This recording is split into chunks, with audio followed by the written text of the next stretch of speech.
이게 뭐 이 생활에 적응을 하시면은 아무래도 이제 좀 천천히 들어오시죠. 내가 들어가야 수업이 시작되니까 이제 모이기도 쉽지 않죠. 예, 그러니까 이제 기다려야 된다는 얘기죠.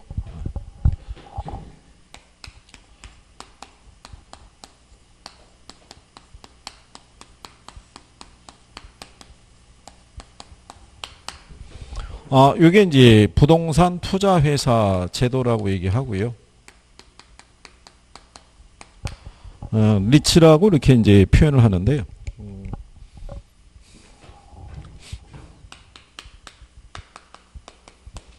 원래 이 리츠라는 게 그 원문상에서는요, Real Estate Investment and Trust라고 그래가지고, 트러스트라는 게 이게 신탁의 의미예요.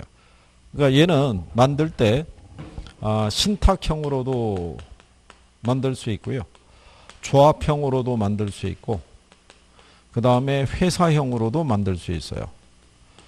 근데 우리나라에 이 부동산 투자 회사법이라고 있는데 줄여서 리츠법이라고 그래요. 그리고 리츠법상에서는 주식 회사로만 설립하도록 되어 있어요.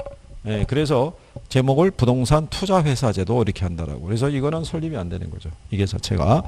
그럼 거기에 나온 대로요, 소액 투자자들에게 지분권을 판매해서 수집한 자금을 부동산에 투자하고요, 발생한 수익을 투자자에게 돌려주는 회사다. 근데 회사, 신탁 또는 조합을 말할 때 우리나라는 신탁이나 조합 형태 리츠는 불가능하고요, 회사 형태로만 리츠를 설립할 수 있다라고 이렇게 해놓은 거죠. 그래서 부동산 투자 회사 제도는요,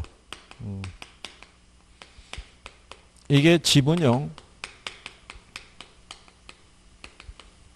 간접 투자 방식이라고 보시면 돼요. 예. 그래서 이 지분금융의 가장 대표적인 게 리츠라고 보시면 돼요. 우리가 앞에서 왜 부채금융과 지분금융 구분할 때 지분금융의 조신리라고 이렇게 했었잖아요. 예, 그때 그 리츠죠. 여기가. 그럼 가령 예를 들어서요, 여기 오피스가 하나 있어요. 근데 이 오피스가 시세보다 조금 싸게 나와 있어요. 오피스가. 만약에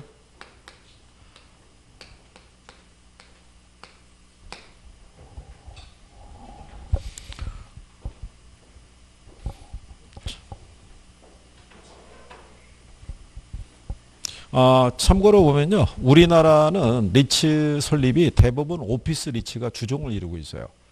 예, 그래서 오피스 리츠가 한 60에서 한 70% 차지해요. 그러니까 미국과 달리 우리나라는 투자 대상이 극히 제한적이었다고 보시면 되는데, 근래는 어디까지 영역이 넓어지냐면요, 주유소까지도 투자 영역이 넓어지고 있어요. 요즘은. 근데 이제 오피스 리츠가 왜 그 부동산 투자 회사 입장에서는 얘가 왜 괜찮냐면은, 매물이 나올 때 경기가 안 좋으면 시세보다 매물이 좀 싸게 나와요. 네, 싸게 나온 데다가 오피스라는 건 이제 임대 있죠. 임대 수익도 기대할 수 있고 양도 차익도 기대할 수 있는 거예요. 근데 이제 나중에 보시면은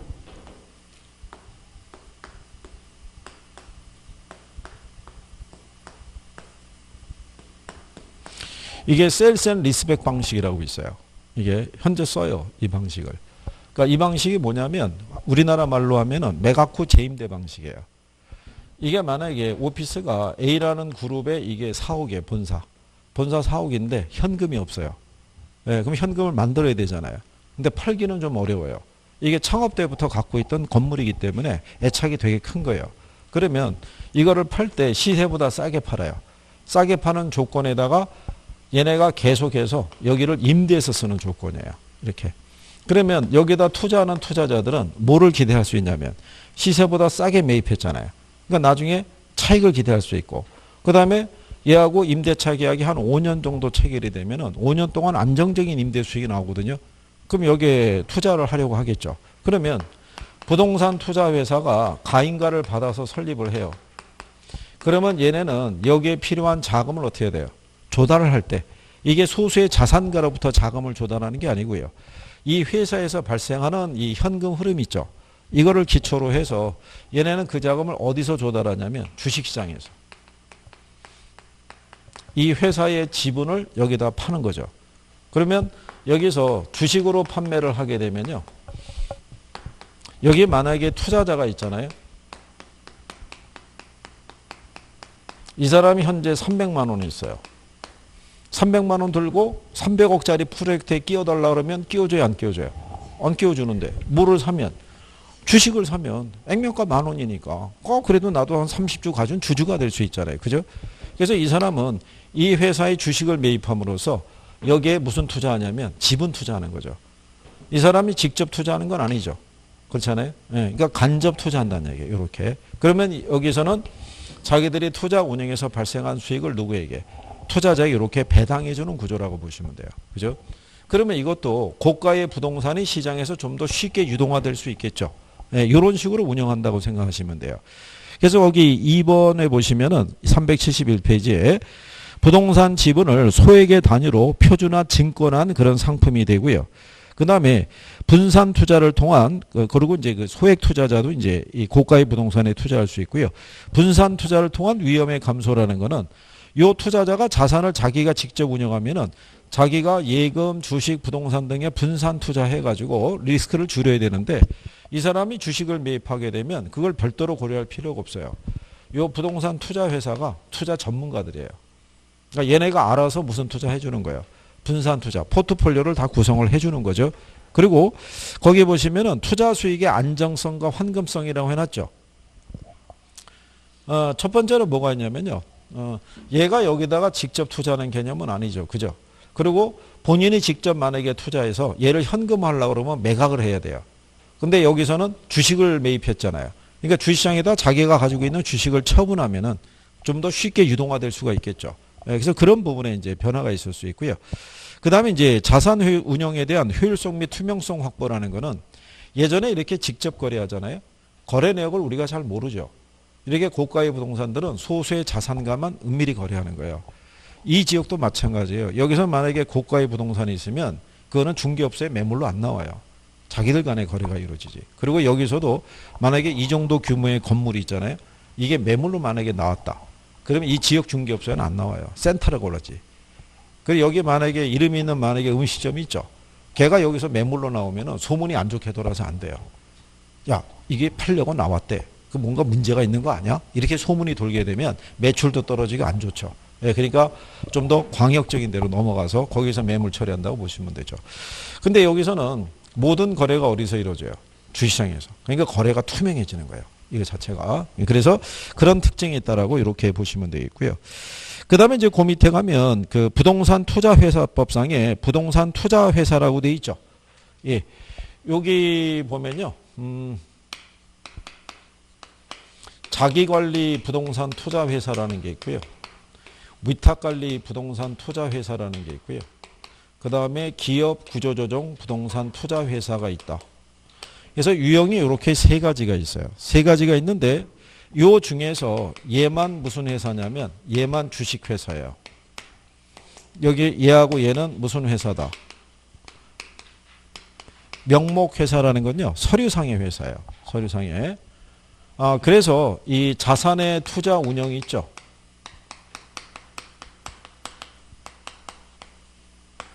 얘네는 이걸 직접 해요. 근데 얘네는 서류상의 회사이기 때문에 직접 자산을 투자 운영할 수가 없어요. 그래서 얘네가 대행을 해줘요.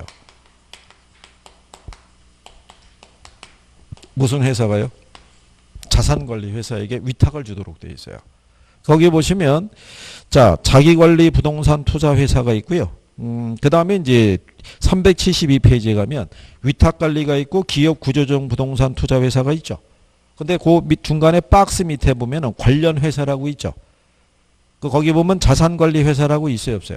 있죠. 얘는 법의 규정에 의해서 위탁관리 부동산 투자 회사 또는 기업 구조조정 부동산 투자 회사의 위탁을 받아서 자산의 투자 운영 업무를 수행하는 것을 목적으로 설립한 거예요. 얘는 그 목적으로만 설립한 회사를 뭐라 그런다? 자산관리 회사라고 그래요. 그죠? 요것도 시험에 나올 때가 있어요. 간단하게. 그래서 자기 관리하고 기업 구조조정 부동산 투자 회사는 자산의 투자 운영을 직접 한다 그러면 틀리겠죠. 직접 하는 건 뭐 하나밖에 없어요. 예, 자기관리 부동산 투자 회사 하나밖에 없다라고 이렇게 생각하시면 돼요. 무슨 말인지 아시겠죠? 예. 그래서 요 제도를 물어볼 때가 있고요. 그 다음에 법을 물어볼 때가 있어요. 법을. 근데 예전에는 이런 경우가 있었어요. 여러분들의 그 시험 공고일이 한 7월 한 17일 이때가 시험 공고가 나왔었어요. 그러면 공고가 나왔을 때 법령의 적용은 7월 17일 이전을 적용했다고요. 그러니까 7월 17일 이후에 적용되는 부분은 안 나왔어요. 법령의 기준이. 근데 요즘은 시험 당일이에요. 예. 그러니까는 법령의 개정에 대해서는 신경을 쓸 수밖에 없어요. 거기에 물어보는 패턴이 그러니까. 그래서 여기 옆에 가면은 부동산 투자해석법이라고 있죠. 예, 거기도 일단 별표 하나 하시는 거예요. 그래서 예전에는 얘네를 유추하기가 쉬웠어요. 무슨 얘기냐면 7월 17일 이전에 시행되는 애들 있죠. 얘들만 시험 범위에 넣고 이후에 시행되는 건 빼버리면 됐어요. 그 애는 안 나올 테니까. 그렇잖아요. 그래서 만약에 법 개정에 대해서 이때 시행하는 애들이 있으면 그 리치법은 안 나왔어요. 바뀔 거니까. 그 주로 제도를 물어봤어요. 근데 요즘은 시험 당일날까지 적용하기 때문에 예, 이게 이제 변화가 큰 의미는 없어요. 그래도 얘네가 지금 거기 보시면은 양가로 이번에 업무 범위라고 돼 있죠. 그죠? 예, 거기 가면은 시행이 올해 8월 20날 그쵸? 예, 이게 개정이 됐고 시행이 언제라는 거예요.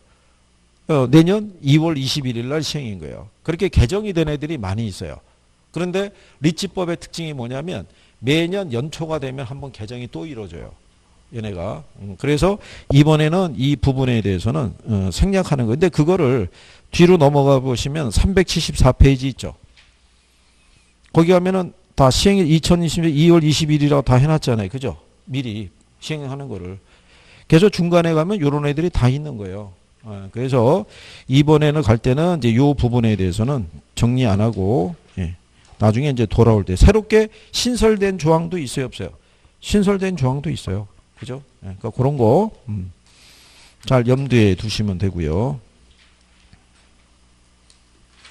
괜찮아요. 뭐 지금 뭐 이렇게 뭐 한다고 뭐 부담감 느끼실 필요 없어요. 이런 애가 있구나. 이렇게 생각하시면 돼요. 자, 386페이지에 가면 거기 부동산 개발금융이라고 있죠.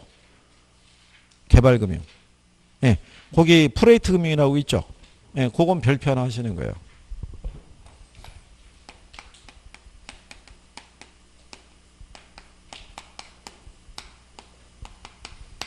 자, 여기 보시면은 우리가 앞에서 금융의 의미를 배우셨죠.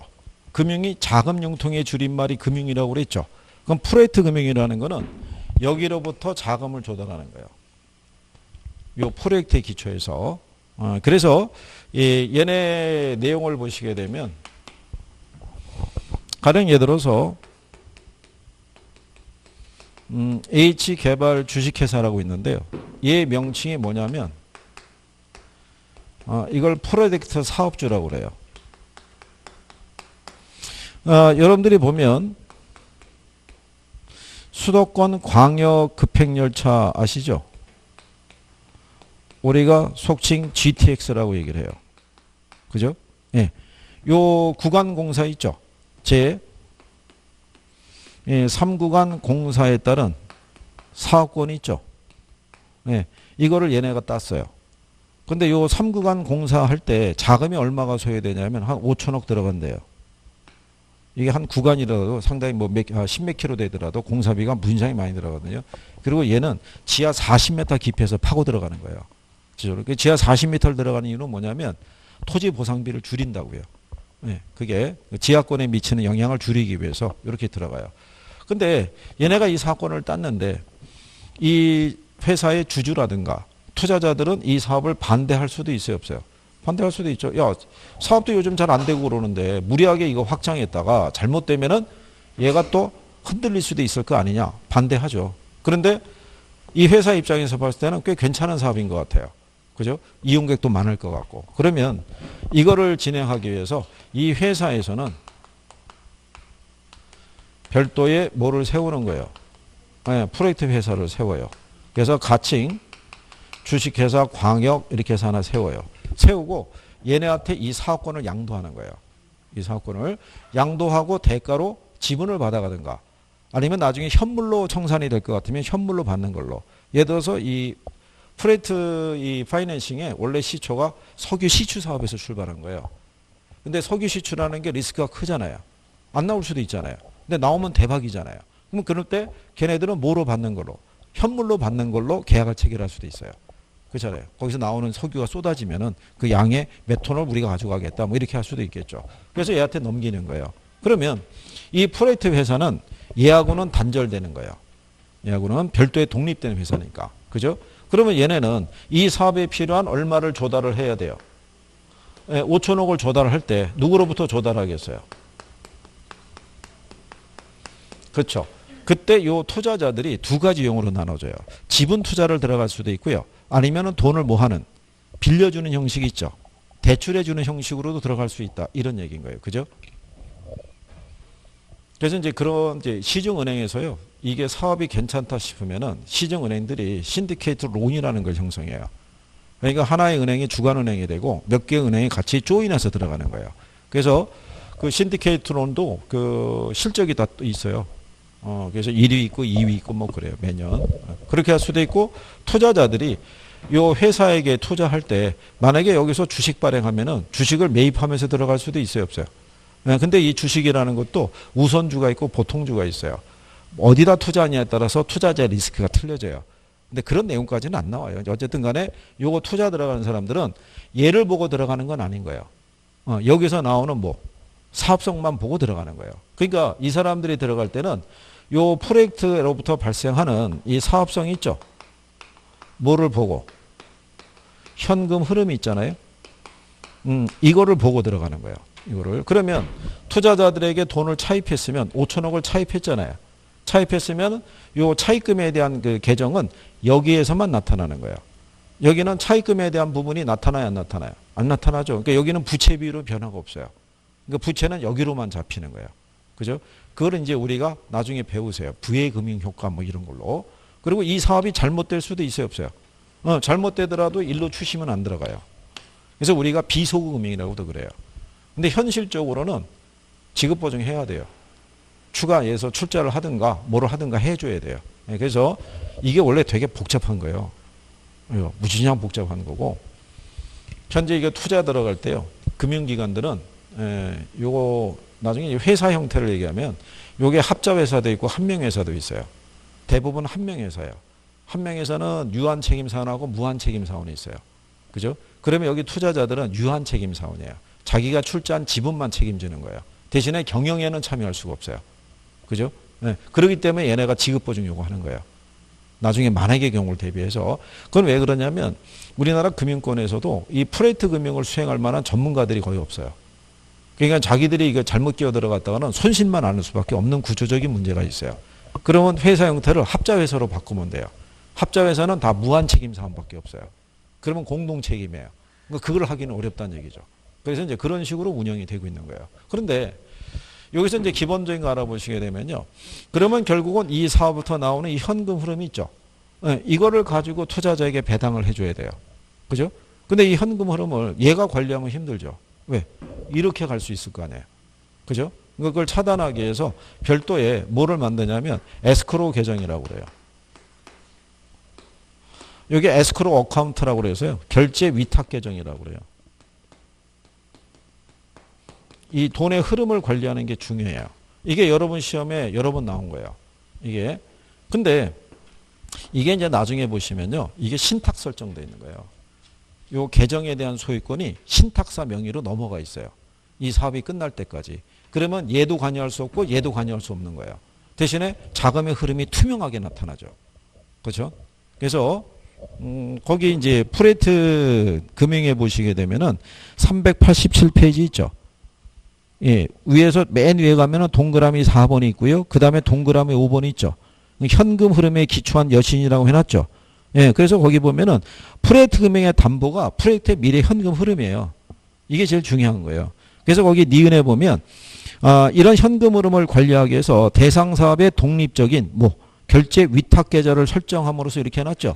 예, 예, 그럼으로써 효율적인 자금 확보와 원리금 상환을 확보할 수 있다라고 얘기를 해요. 이거를 시공사라든가 건설회사가 직접 관리한다면 틀리는 거예요. 이게. 그래서 요거는 알아두셔야 돼요. 시험에서. 지금 이제 요런 개요들만 이제 간단하게 설명해 드리는 거예요. 여기서 더 들어간다고 해서 여러분들이 다 이해하거나 그러지는 않는데 프레트 금융이라고 얘기는 들어보셨잖아요. 그러면 이게 어디도 할 수 있냐면 이 프레트 금융은요. 요게 부동산 개발 있죠. 예, 부동산 개발 사업에 관련된 PF가 있고요. 그 다음에 사회 간접 자본 시설에 관련된 PF가 있어요. 이거는 여러분들이 개발론에서 하시는 거예요. 이게 이제 BTO라든가 뭐 해서 BTL 뭐 이런 게 있어요. 그거 하시는 거고, 부동산 개발 사업에도 이걸 쓸 수 있냐면 있어요. 예를 들어서 이런 거예요. 여기에다가 내가 이런 식의 이런 건물 하나 짓고 싶어요. 근데 뭐가 없어요. 돈이 없어요. 자금이. 그럴 때 뭐를 갖고 활용하는 거예요. 이 지역의 전체적인 부동산 수요나 이런 걸 봤을 때 지어서 분양하면 분양에 따른 임대 수익이나 이게 꽤 괜찮을 것 같은 거예요. 그 수익성을 담보로 해서 누굴 모집하는 거예요. 그렇죠. 투자자를 모집해서 짓고 그 다음에 수익금을 돌려주는 이런 방식으로 해서 대신에 그렇게 함으로써 건물 하나 지을 수 있고 거기에 따른 운영권이나 이런 거 가질 수도 있어요, 없어요? 있죠. 그러니까 부동산 개발에도 쓰는 거예요, 이게. 현실적으로 용인 쪽에서도 상가 건물 지을 때 이 방식을 써서 운영한 적도 있어요. 이게 예전에 어디도 쓰였냐면요, 영화 산업에도 쓴 거예요. 영화 산업에도. 그죠? 네. 예전에 그 2000년대 리츠법이라는 게 그 2001년도 초반에 리츠법 개정 생기고 이제 그럴 때 보게 되면요, 영화사에서 영화를 이제 제작하려면 제작비가 필요하잖아요. 그거를 온라인상에서 투자자를 모집했다고요. 그러면 그 투자자들은 그 영화사를 보고 투자 들어간 게 아니에요. 영화 자체 있죠. 네, 주연 배우가 누구냐, 시나리오가 어떻게 되어 있느냐, 감독이 누구냐, 그거 보고 들어가는 거예요. 그때는 뭐 성공을 거둔 케이스도 있었고 그랬어요. 그러니까 다양하게 쓸 수 있는 거죠. 그죠? 그러니까 이 운영에 대한 거는 누가 좀 알고는 있어야 돼요. 중개업자가 알고는 있어야 되잖아요. 그죠?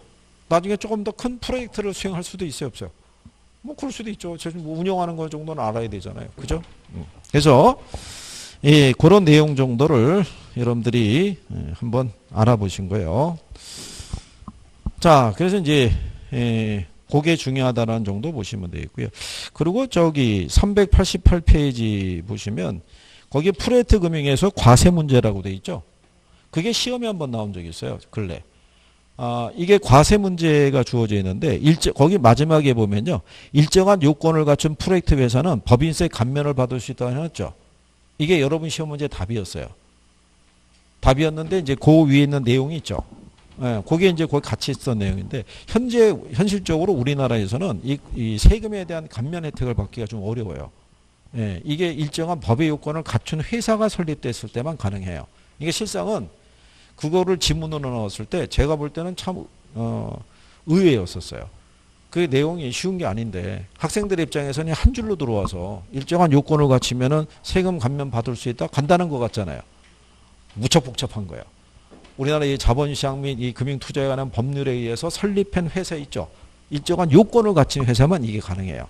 근데 그 과정이 되게 복잡해요. 네, 그래서 시험에 한번 나왔기 때문에 그런 정도 보시면 되겠고요. 예, 옆 페이지에는 그 메자닌 금융이라고 있죠. 메자닌 금융이라고 들어보셨죠?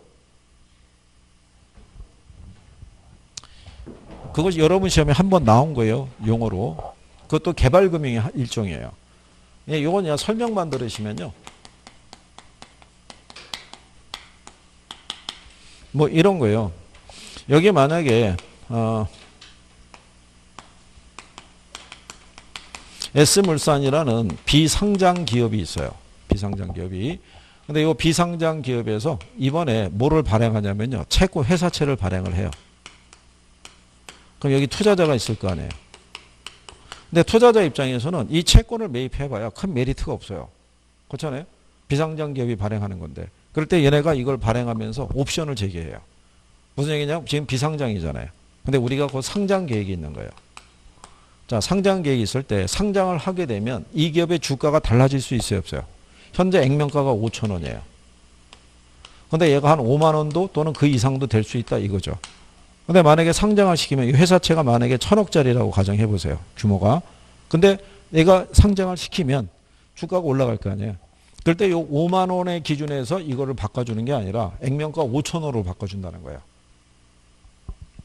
원래 5,000원짜리 주식이잖아요. 상장하면 5만 원이 될 거 아니에요. 한 주당. 그러면 가지고 있는 채권을 주식으로 바꿔줄 수 있는데 이거를 1,000억을 갖다가 주당 5만 원으로 바꿔주는 게 아니라 5,000원을 기준해서 바꿔준다는 거예요. 그러면은 이게 10배가 뛰었잖아요. 그럼 1,000억짜리 투자하면 이게 얼마 나오겠어요? 1조 되는 거예요. 그 얘네 입장에서는 이익이 클 거 아니에요. 그죠? 그래서 가지고 있는 이 채권이 있죠. 요거를 주식으로 전환시켜 주는 걸 전환사채라고 그래요. 그 바꿔주면 끝나는 게 있고 얘보다 조금 포괄적인 게 신주 인수권부사채라고 있어요. 여러분 시험에 답은 신주 인수권부사채였어요. 그건 뭐냐면 가지고 있는 채권을 뭐로 전환할 수 있는데 주식으로 전환할 수 있는데 채권은 채권대로 계속 보유할 수 있어요. 자금 여력이 있으면 요게 그 우리나라 대표적인 재벌그룹이 있어요. 그 재벌그룹에서 불법적인 증여를 할 때 이걸 쓴 거예요. 이거를 써가지고 장남이 한 2조, 딸들이 아마 1조 5천억씩에 대한 차익을 남겼다고 그래요. 판단하잖아요. 이렇게 금방 1조 나오잖아요. 그죠? 그래서 걔네 비상장 기업을 이용한 거예요. 그래가지고 그때 당시에 시민단체라든가 경실련 이런 데서 막 고소고발하고 난리가 났다가 그때 갑자기 채땡실이라는 어떤 여자분이 한번 등장하면서 그 사건으로 다 덮어버린 거예요. 그 사건으로. 그래서 운이 좋은 거죠. 위암이야에서 넘어간 거죠. 저렇게 해서 뭐 한 거냐면 지분을 늘린 거죠. 상속받으려고 그러면. 그렇잖아요. 그러니까 정상적으로 상속받으면 뭐 내야 돼요? 상속 내야 되는데 금액이 어마어마할 거 아니에요. 그러니까 저런 식으로 해서 자기 지분이 늘어나면은 당연히 상속에 대한 세금에 대한 부담이나 이런 것들이 줄일 수 있고 이런 거잖아요. 증여 이런 게 이제 벗어날 수 있으니까. 그러니까 그렇게 운영한 거예요. 그냥 참고하셔도 돼요. 대신에 용어는 한번 들어보신 거잖아요. 그죠? 자, 그 다음에 이제 뒤로 넘어가 보시는 거죠. 403페이지에 가시면 개발 및 관리론이라고 있어요.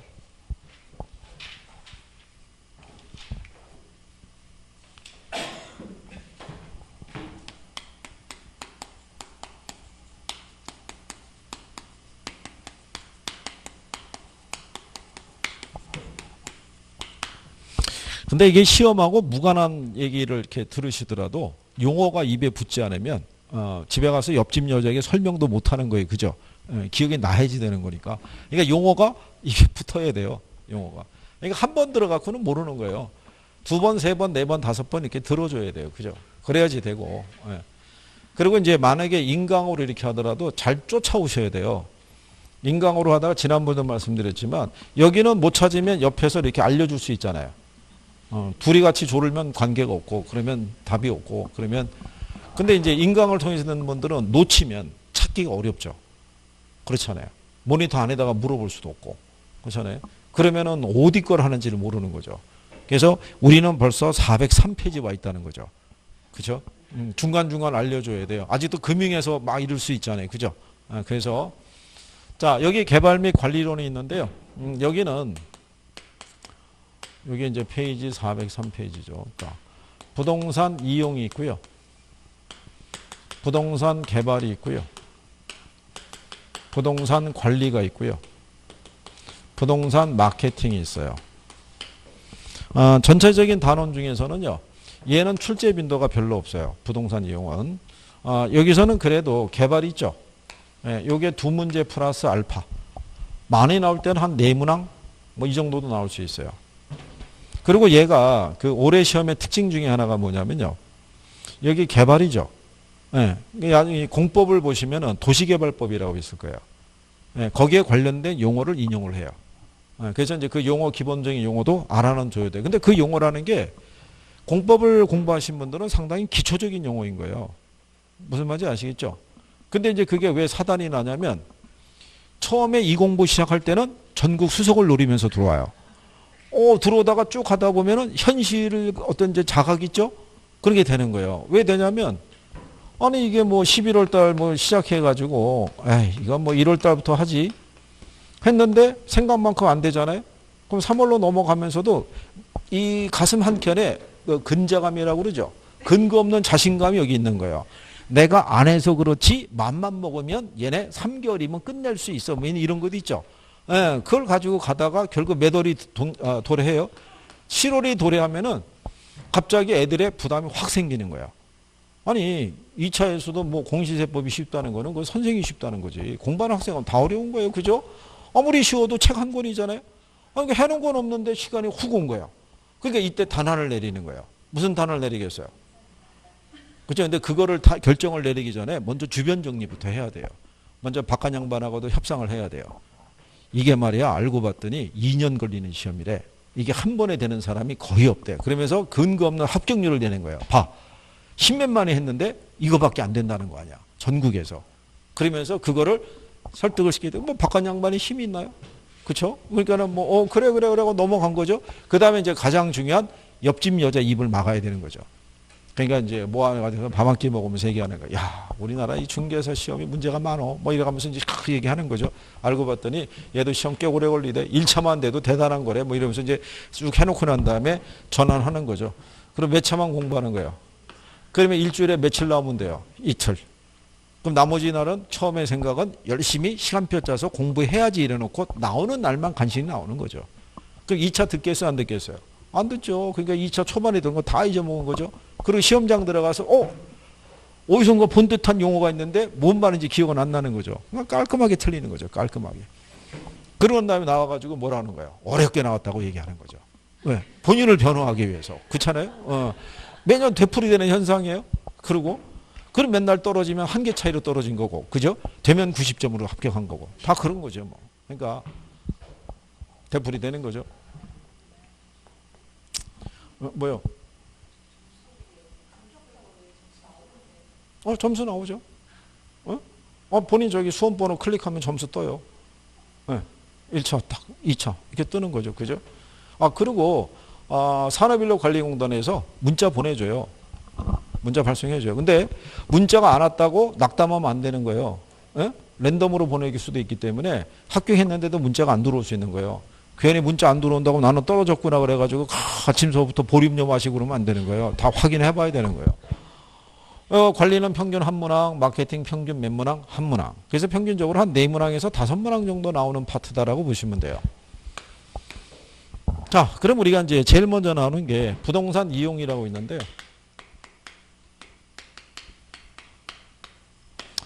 우리가 부동산 하면 토지하고 건물 얘기하잖아요. 그 중에서도 이게 토지 이용 얘기예요. 이 토지도 무슨 토지냐면 도시 토지 얘기예요. 그래서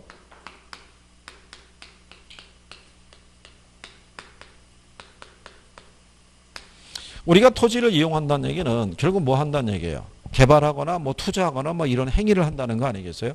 근데 그런 행위를 할 때 기준으로 제공하는 게 뭐냐면 그게 이거예요. 무슨 이용? 최이호 이용.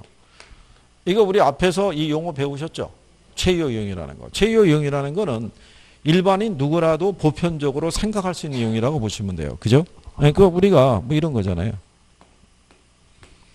역세권에 여러분들이 토지가 있어서 이 토지 개발할 때 상가, 주택, 공장. 그러면 무슨 용도로 개발하냐면 대부분 상가라고 얘기하잖아요. 누구나도 보편적으로 생각할 수 있는 게 그게 최이호 이용이라는 거예요. 그죠? 근데 왜 이거를 기준으로 하냐면 이게 어떻게 보면 토지용이 했을 때 한선이라고 보시면 돼요. 이게 여기에 미달하면 감가를 줘요. 감정평가에서. 그래서 제목이 번역이 이렇게 돼서 그런 거죠. 자, 그래서 이제 그런 내용이라고 보시면 되겠고요. 그 다음에 넘어가면요. 토지용에 뭐라고 있냐면 집약도라고 있어요. 그죠?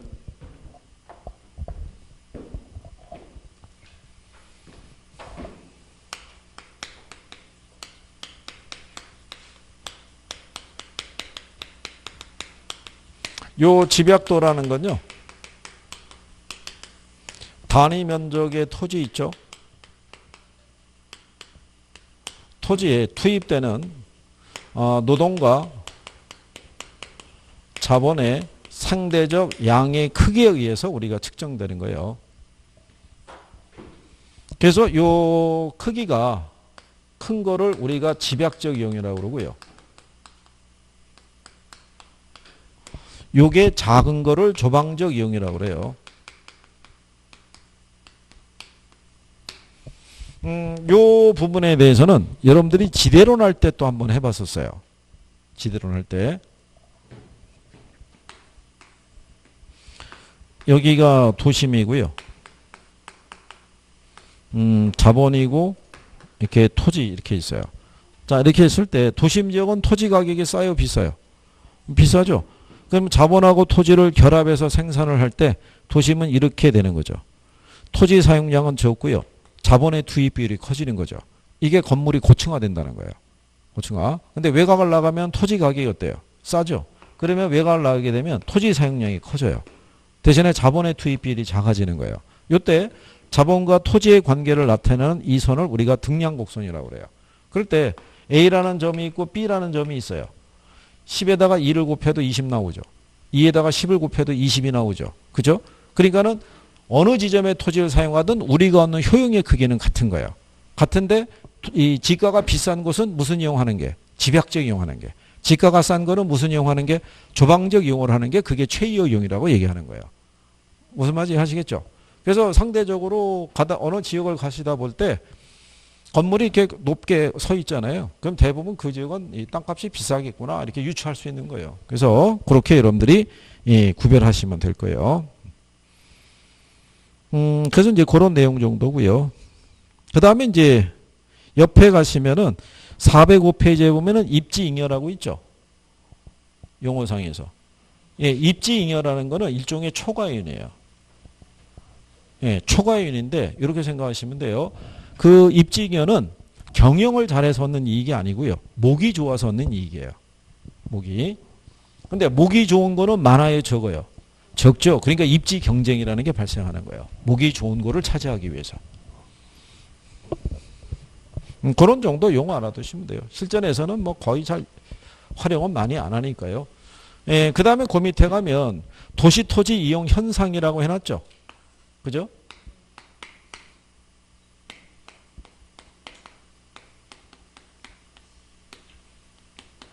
우리가 조금 아까 토지용 여기다가 활동이라고 이렇게 줬잖아요. 얘가 원인이에요. 그러면 이 현상은 결과로 나타나는 거예요. 우리가 이제 토지를 대상으로 개발이라든가 어떤 투자나 일련의 행위를 했잖아요. 그럼 그 결과로 나타나는 게 현상이라는 거예요. 현상. 그럴 때 가장 대표적인 게 뭐냐면 도시 스프롤 현상이에요.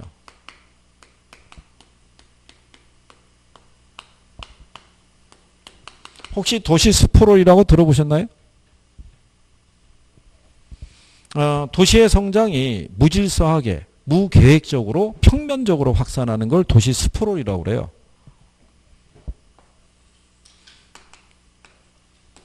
자, 서울을 기점으로 봤을 때요.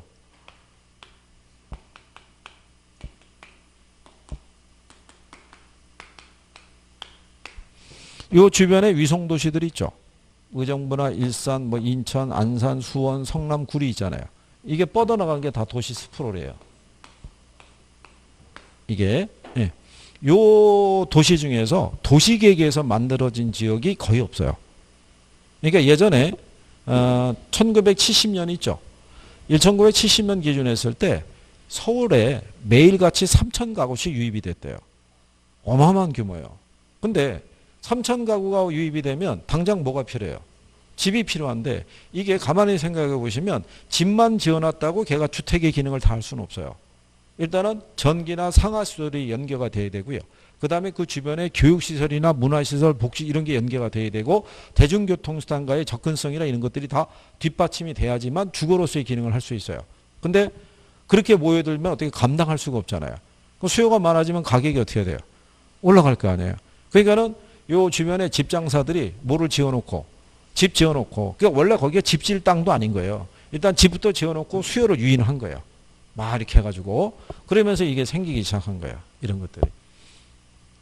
그러니까 예를 들어서 이게 성남이라는 이런 주변 위성도시 있죠. 여기가 구가 3개예요. 구가 3개인데 기존의 중원구하고 수정구라는 데가 있고요. 분당구가 있어요. 얘는 도시계에서 만들어진 거예요. 이 전체 인구 한 100만 육박하는데 여기만 도시계획에서. 그러니까 여기를 도시계획에서 만들면요. 이렇게 가로가 설정이 되잖아요. 차선이. 그러면 여기 어떤 시설과 몇 가구가 들어서냐에 따라서 이 차선의 규모가 틀려요. 2차선, 4차선 이런 게. 미리 다 정해놓고 하는 거예요. 그리고 요거 설정할 때 이 여기 입주하는 사람들에게 이 기반시설 설치 부담금이 있죠. 이거를 분양가에 산정해서 다 분양한 거예요. 그러니까 다 부담하고 들어간 거예요. 이렇게. 근데 여기 분당 주변에 보면 수지라고 있어요. 거기는 논바디에다가 아파트 때려는 거예요. 그러니까 기반시설이 전혀 설치가 안 되는 거예요. 그러면 용량이 초과하는 거예요. 그러니까 여기도 이 도시도 건설할 때는 도시계획에서 만들어졌을 거라고요. 그러니까 구획 정리가 딱딱 돼 있고, 그죠? 차선이나 이런 것들이 다 정해져 있는 거예요. 그게. 근데 이게 한번 정해졌을 때 이렇게 하는 지역이 몇 개나 있었겠냐는 거예요. 그죠? 여러분들이 소규칙 얘기하는 일산이 있죠. 그게 고양시라고 그러죠. 고양시도 지금 구가 3개로 늘어났어요. 그죠? 근데 여기가 다 신도시 개념이 아닌 거예요. 역을 중심으로 해서 뭐 화정지구나 몇 개의 지구만 그렇게 아파트 단지 개발이 돼 있지 농업적인 생태도 아직 많이 남아있는 데가 이 도시예요. 그렇기 때문에 이렇게 뻗어난 게 도시 스포르라고 보시면 돼요. 이해하시겠나요? 평면적으로 이렇게 확산하는 거예요. 도시계 이런 거랑 관계없이. 그렇기 때문에 얘네는요. 지가가 표준적인 지가 수준 이하인 거예요. 어디에 미달해서 그러냐면 최이호 이용에 미달한 거예요. 그러니까 누가 생각하시는 보편적인 이용을 못하고 있다라고도 보셔야겠죠. 그래서 이제 이 현상에서 나타나는 게요. 거기 뒷페이지 보시면 직주분리라는 것도 있죠. 직주분리라는 건 직장과 주거가 어떻게 돼요? 떨어져 있는 거죠. 그러니까 여기도 마찬가지. 여기 있는 사람들 직장이 더 어디 있겠어요? 여기. 그죠? 그래서 여기 직장, 여기 주거. 이렇게 되어 있는 경우죠. 그죠? 그래서 직주가 이렇게 분리되어 있는 현상을 얘기를 해요. 그러다 보니까 출퇴근 시간이 상당히 복잡하겠죠. 그렇지 않아요? 예, 그런 후유증을 낳게 되고요. 저녁이 되면은 도심에 있던 이 인구들이 다 주거로 빠지잖아요. 그러니까 야간 상주 인구가 줄어들어요. 그래서 도어 또는 공동화 현상이 발생한다고 그래요. 근데 야간 상주 인구가 줄어들게 되면요. 도시의 기능이 쇠퇴해요. 그래서 이 서울에 무슨 문제가 있냐면 도심 지역이 있죠. 외국에서 바이어가 오더라도 마땅히 접대할 만한 식당을 찾기 힘들어지는 거예요. 점점.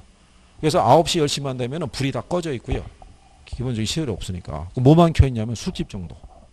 이렇게. 그러니까는 야간에 상주하고 있어도 뭐 제대로 된 어떤 서비스나 이런 걸 지원받기가 어렵죠. 그럼 그 서비스는 다 어디 따라가겠어요? 고객 따라서. 빠져나가는 거죠. 이렇게. 그죠? 그러니까 뭐 그런 내용이라고 보시면 되고요. 그 다음에 직주분리의 반대적인 게 직주접근이에요. 얘는 거꾸로 외곽으로 났던 주거가 다시 어디로? 도시로 들어오는 현상을 얘기하죠. 근데 우리가 외곽에 나가게 되면요. 무슨 비용이 절약이 돼요? 주거 비용이. 근데 절약하는 주거 비용보다 이게 커지면은 안으로 들어와요. 교통비용 부담이. 요게 이제 뭐로도 우리가 확인할 수 있냐면요. 기름값이 있죠. 예. 기름값이 리터당 2,000원 넘어가죠. 그러면 경기도 일원에 있던 사람들이 그 교통비용의 부담을 이길 수가 없어요. 그러면 결국 어디로 들어와요? 이 경계에 있는 데 있죠. 여기 전세 수요가 늘어나요. 이 집 팔고 일로 들어오는 거예요. 이쪽으로. 그러니까 그런 변화에 대해서 그쪽 근교에 있는 경계에 있는 중개업자들은 또 알고 있어야 돼요. 갑자기 전세 수요가 어떻게 돼요? 늘어날 수도 있겠구나. 뭐 이런 것도 있죠. 그때 대비해서 미리 물건 확보나 이런 걸 잘 해놓으면. 그죠? 그래서 일정한 지역에 가면요. 전세만 아주 또 잘 취급하는 분도 있어요. 중개업자 중에. 그러면 그 지역에 전체적으로 매매나 이건 안 되잖아요. 근데 어차피 전월세는 항상 조금씩 움직이고 있다고요. 근데 그 양반이 하도 잘 빼주니까 그쪽에 있는 집주인들은 다 그 양반에만 일감이 글로 가는 거야. 그러니까 그 양반은 경기가 불황이다 이걸 느낄 겨를이 없는 거예요. 얼마나 바쁘겠어요. 그렇지 않겠어요? 지역에 가면 그런 분들이 있어요. 현재 중개사 자격증은 없어요. 그죠? 근데 현업에서 오래 하셨잖아요. 엄청 바쁜 거예요. 기회비용으로 따지면 그 양반은 나와서 공부하는 것보다 중개업하는 게 훨씬 수익은 좋아요. 그러니까 해야지 하면서 못하는 거죠. 그럼 어떻게 하겠어요? 자식이 나오는 거죠. 딸이 쫙 나오는 거예요. 예, 나와가지고 따야 돼 뭐 이렇게 가는 거죠. 그래서 학원마다 다니면요. 모녀지간에 다니는 경우도 있고요. 부부지간에 다니는 경우도 있고 부자지간에 다니는 경우도 있고 형제 자매가 와서 공부하는 경우도 있고 친구 사이끼리 오는 경우도 있고 그래요. 그래서 근데 제가 그렇게 오시는 분들은 항상 동반 합격을 주문해요. 한쪽이 되고 한쪽이 안 되면 그게 평생의 짐으로 남게 돼 있어요. 그렇지 않겠어요? 부부지간도 말할 것도 없고 형제 자매가도 말할 것도 없고 친구지간에는 더 그런 거예요. 갑이 있고 을이 있어요. 이 양반이 삼수 끝에 자격증을 땄어요. 그러면 이 사람이 뭐라고 놀렸겠어요? 야, 너는 예전에 어릴 때도 공부 그렇게 안 되더니 그래 이 시험도 그래 삼수 끝에 이게 되냐? 야, 어디 가서 친구라고 하지 마라 뭐 이렇게 되는 거죠. 그럼 뭐라고 그러겠어요? 야, 너는 그러면 되면은 바로 딸 것 같냐? 난 1년이면 되지. 이제 3년 차 가는 거죠. 이 양반도. 그러니까 이번에는 꼭 돼야 되는 거예요. 이 양반도. 왜? 앞으로 남은 기간 계속 보리음료 드시려고 그러면 앉으면 얘기할 거 아니에요. 야, 그럼 나는 삼수라도 했지. 너 사수 했잖아. 이러면 끝나는 거야. 그럼 평생 책 잡히는 거예요.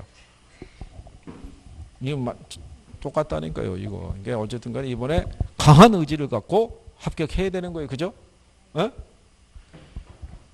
나중에 공부 하나도 안 해놓고 시험 가는 날 당일날 저 위에다 빌어봐야 소용없어요. 그죠? 저 양반이 뭐 그런 기도를 들어주겠어요? 그죠? 그러니까 열심히 하는 것밖에는 답이 없어요. 자, 그렇게 보시면 되겠고요. 그 다음에 옆에 보면 한계지라고 있죠. 예, 한계지는 택지용의 최원방권이에요. 그러니까 도시 토지 어때 끝에 있다고 보시면 돼요. 그러니까 이 도시에서도요, 외곽으로 쭉 나가다 보면 주거가 안 보이고요. 상업적인 시설이나 공장까지도 안 보이는 지점이 나타나요. 거기가 한계지라고 보면 되는데 이 한계지는 계속 확대돼요. 뭐를 주축으로? 대중교통수단을 주축으로 계속 연장이 된다라고 생각하시면 돼요. 그죠? 제가 지난번에 그랬었잖아요. 서울의 이쪽에 북쪽에 대한 경계 있죠. 네, 경계가 예전에는 아현동까지였어요. 아현동이 예전에는 경기도 고양군 소속이었어요. 네, 이게 확대돼 갖고 구파발까지 넘어간 거예요. 쭉 해가지고. 그러니까 도시라는 거는요, 시간이 지날수록 팽창하게 되어 있는 거예요. 그걸 여러분들이 도시공간 구조 이론에서 한번 느껴보셨잖아요. 동심원 이론, 선형 이론, 그 다음에 다핵심 이론 이런 거 배우셨죠? 네, 시간이 지나면 도시는 규모가 커지게 돼 있어요. 그럼 팽창한다고요. 그런 논리라고 보시면 돼요. 그 다음에 이제 그 밑에 가면 부동산 개발이라고 있죠. 잠깐 쉬었다가 이제 또 우리가 개발을 해보시죠.